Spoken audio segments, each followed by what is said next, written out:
Yo, what's up everybody? This is your boy Jaeger, and today I'm so excited. Okay, first of all, we're gonna be working back on the R7. I know I haven't done a few videos on the bike because I've still been waiting on some parts and stuff, which kind of been taking a minute, you know, with the shipping to Hawaii and all that stuff can be a pain. But she's looking good. She's on the stand already. But this shit took a minute because I was waiting on parts. I had most of the parts in hand. But on today's video, we're going to be installing the handbrake on the R7. So let's talk about what we're working with today. I got everything set out exactly how I need it. I'm doing an RCS14 Brembo. That's what I run on my Grom. And I have some guys that love it. There's some guys that do Magura too. I heard they're really good. But I stuck with the Brembo just because the Brembo, the bike has Brembo front brake master as well. It has Brembo monoblocks in the front. I have a P32 for my rear brake, so why not just keep it all Brembo and just make it look, you know, all the same. So we got the RSC14 for the master cylinder, right? And then we got a big boy Brembo monoblock for the rear. So pretty excited about it. I also got the reservoir, just a 15cc reservoir from the SIG shop, and then I also got about a foot of tubing from them as well. What was taking forever was the brake line. It took probably a little bit over a month for me to get it, but it's here now, and got all the tools set up, everything that I'm going to need, some Loctite, the bolts for the rear caliper as well, and also the Motul RBF660. This is probably the best fluid out there. I run it on everything I have. Never got brake fade, never had issues. Just clean it out every once in a while. It is money. So let's get started on the R7 with the install. I already got it set up. I got it on a stand. This is going to be an easier install, I would say, because I already installed the brackets for the handbrake. So when I was doing the rear stuff and I was going to change the rear line and everything, because I already had the rear braided line, I already slapped on the bracket, put everything in place, so there'd be no issues. And when I actually got the stuff, it'd be a super easy install. I just have to bolt it in, don't got to remove the wheel. But the bracket is really easy to install, but we just got less work to do today, which is always great, obviously. But that being said, let's get started on this install. The bar's already clean. I removed all the little connections and buttons for the lights and horn and turn signal out of the way. So we just got to slap it on, align it where we want it, bleed the brakes, etc. You guys know how it goes. But I'm going to walk you through it anyway in case you don't know. But first things first, I'm going to start by just slapping the master cylinder in place, just to put it on there before I start running the lines and put the caliper and all that stuff. I'm going to set this in place so I can start deciding, you know, the angles that I want and setting everything up for the bleeding process, because usually that's what's going to take a minute. So let's start doing that. All right, guys, to put on the master, very simple. There's going to be two 8mm bolts right here. You loosen them up, and let me show you how that goes. So this one comes off, this one's going to come off. And boom, just like that, just put it on the bars and put the 8mm on.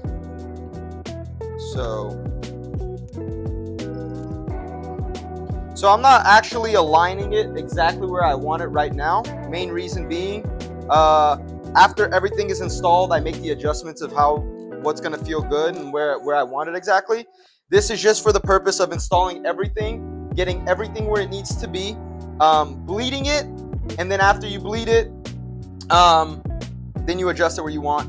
What I recommend though, to save you some time on the bleeding process, make sure the little nipple on the master is as close to 90 degrees up as possible, because when you're bleeding the brakes, that's how the air is going to flow up and all the bubbles are going to get out.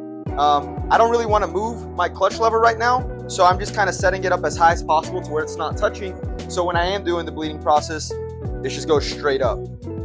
So yeah, that's in place. Pretty easy. I'm just gonna keep it firm on there. I'm not gonna tighten it all the way, just leave it where I want it.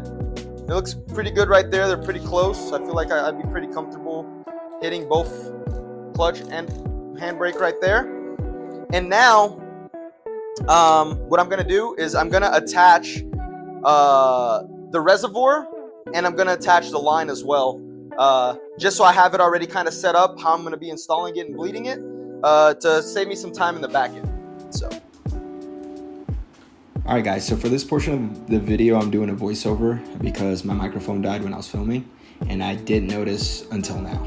So what I'm basically doing is connecting the reservoir to the nylon tubing, and I'm attaching that to the master cylinder. It just goes on the little nipple that's under the bleeder valve, and you may notice that I do have that red pole there. That's just a car jack, and the reason I have it there is because I'm going to zip tie the reservoir to that pole, just so the reservoir sits higher than the master cylinder and as close to a 90 degree as possible. And that just is a trick to make it easier for when you're bleeding it. So filling up the reservoir will be a lot easier, and also when I'm pumping the brakes to bleed the brakes, that the air bubbles will go straight up into 90 degrees. It just makes it easier to release the air from the line and the master when it's going straight up. So that's just a simple little trick that I use. You can use anything else. You don't even really have to do it, but it helps with all the trapped air in the line and the master when it's shooting straight up. So that's what I did there. Alright guys, so for this portion of the install, I'm going to be attaching the caliper to the handbrake bracket, which is very simple to do. It's literally 2 bolts. With my install, I'm using some washers as the spacing, as a spacer, because ideally when you buy the kit new, it comes with spacers specifically for the calipers, but I did not have these spacers, and you can use washers. So as long as the measurement is about the same, you should be totally fine. And as I'm installing this too, I'm adding just a little dab of red Loctite, just because I want to make sure that these bolts don't back off while I'm riding and I lose a caliper or damage it in any way. And also, especially not when I'm in a wheelie using the handbrake, that is not something you want to happen. So easy install, just slap them into place, stick the 2 bolts through them, puts a little bit of Loctite on them, and just make sure when you do put the spacer is going to go in between the bracket and the caliper, so not at the bolt head. That way you get the proper spacing and your handbrake will be perfectly on there. So right now with the brake line, I'm going to start by just putting the bolts and the washers in the rear caliper already, because I know that's going to be a good starting point for me. I'm going to start from the back and move forward, and then after I start there, I can kind of route it to where I need it and do all that stuff.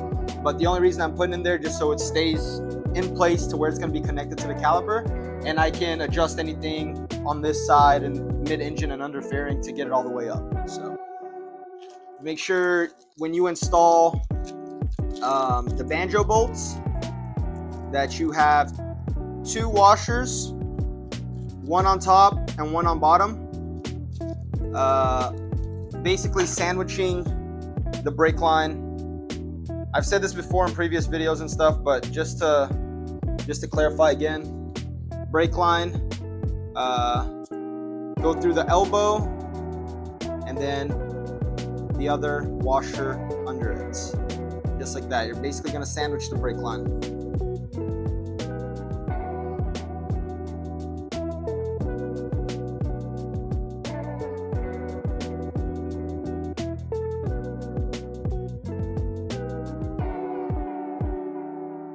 Alright guys, so I got done routing the brake line, which actually was surprisingly easy.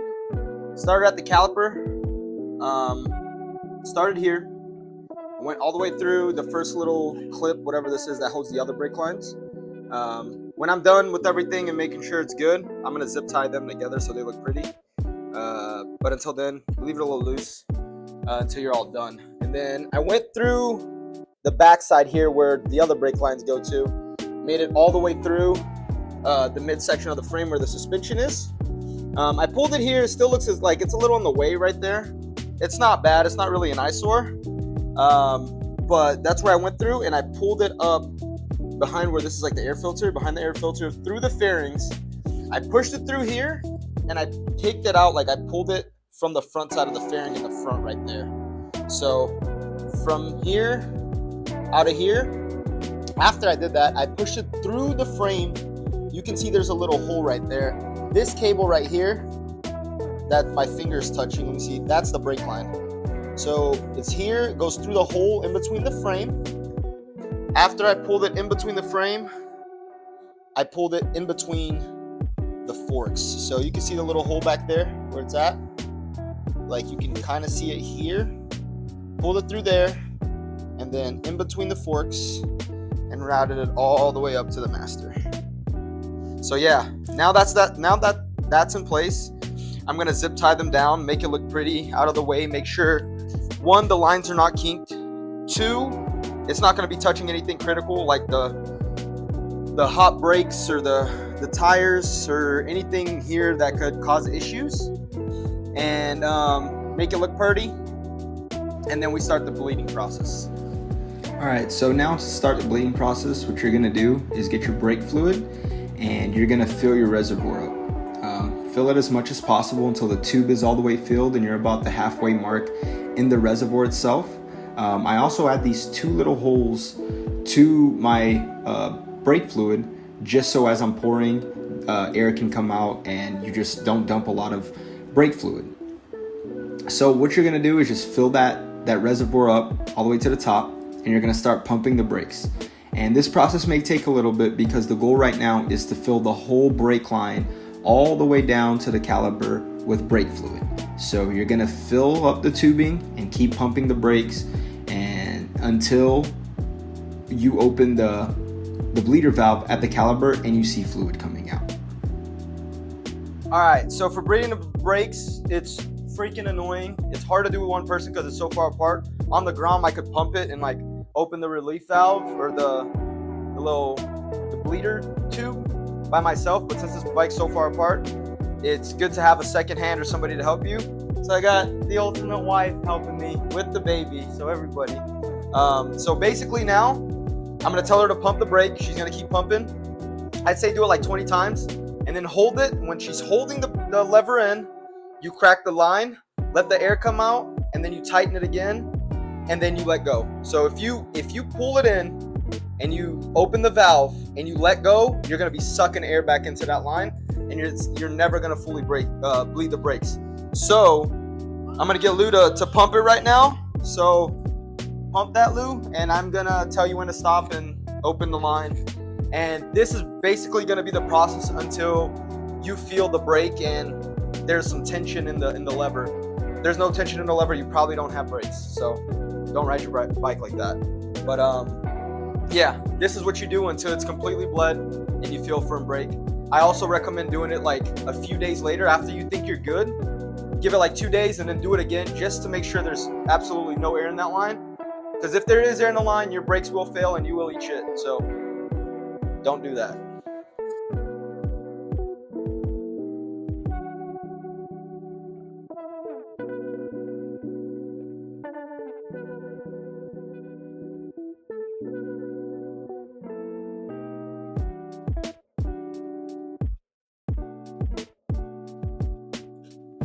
All right, guys, so Lou kept pumping it and I kept getting out of the rear valve until there was a solid like stream of brake fluid coming out from the bleeder valve.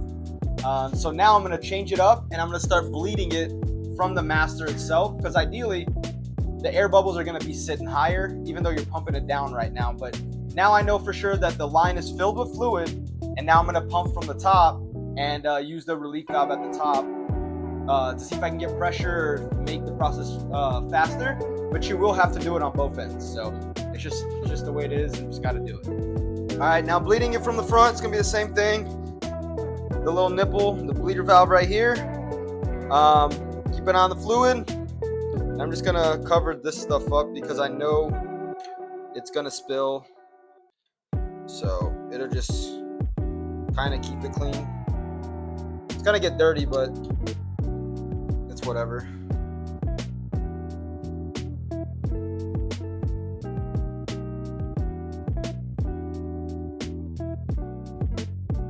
"2,000 years later." All right, guys, after bleeding the line for about 20-30 minutes, it does take a minute, just pumping, it gets kind of annoying. I got good pressure on there now. I think that should be solid. Like I said, I'm gonna re-bleed it probably like tomorrow or the next day, probably ride it a little bit. Don't not go crazy on the handbrake yet, just to make sure all the air is out. But as of right now, it's perfect. Like, it feels great. Now I'm just gonna cover the reservoir, reroute the reservoir to the triple tree now. And then after I do that, I'm also gonna add the little zip ties to the end of the lines themselves, like up here and down here on the master, just to avoid the lines popping out or anything like that. But that's basically it, dude. That's the process.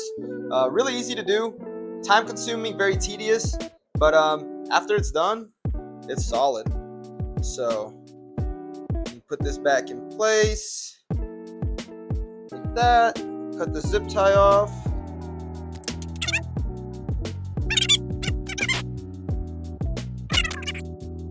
Yeah, guys, and that's it. Everything is in place. Handbrake is running good. I'm just gonna test it out now that the bike is on a jack. I'm just gonna start her up, and we'll take a look at the rear wheel.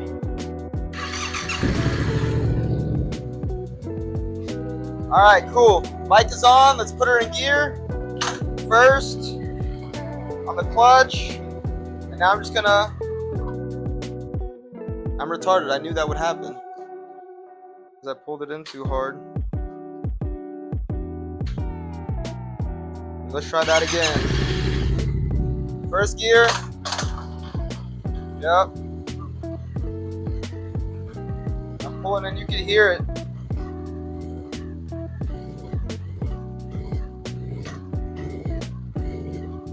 There we go. And if you see it's not soft, it's pretty, you can,